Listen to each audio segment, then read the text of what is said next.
उसने सांप को फन के पास पंजों से दबाया। अब सांप को दबा लेता है और फिर चोंच से इतने प्रहार किए कि वह अधमरा हो गया। पकड़ ढीली पड़ते ही खरगोश का बच्चा मुख से निकल आया, परंतु निश्चेष सा वहीं पड़ा रहा। अब वो बेहोश जैसा हो जाता है। राधा ने सहायता देने की आवश्यकता नहीं समझी, परंतु अपनी मंद केका से किसी असामान्य घटना की सूचना सब और प्रसारित कर दी। केका मतलब उसकी कूक, जो मोर की आवाज़ जो करते हैं, जैसे अपन चिड़ियों की चहचहाहट बोलते हैं, वैसे मोर के बोलने को केका बोलते हैं। तो अपनी केका से वो सारे लोगों को सूचना प्रसारित मतलब खबर दे देती है।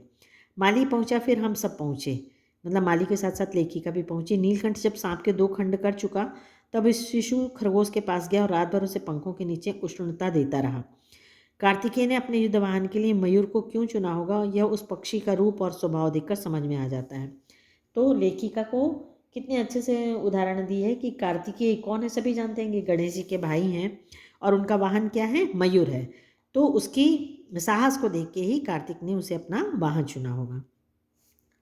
मयूर कलाप्रिय और वीर पक्षी है, हिंसक मात्र नहीं। इसी से उसे बाज, चील आदि की श्रेणी में नहीं रखा जा सकता, जिनका जीवन ही क्रूर कर्म है। तो मयूर कैसा है, वीर है, बहादुर है, लेकिन कलाप्रिय है, मतलब उसका जो मन है वो हिंसक नहीं है।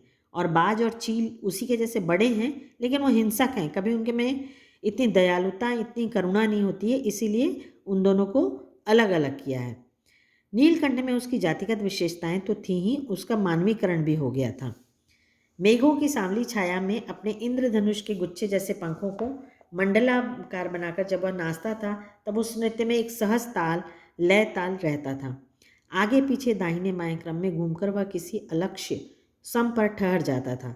राधा नीलकंठ के समान नहीं नाच सकती थी, परंतु उसकी गति में भी एक छंद रहता था।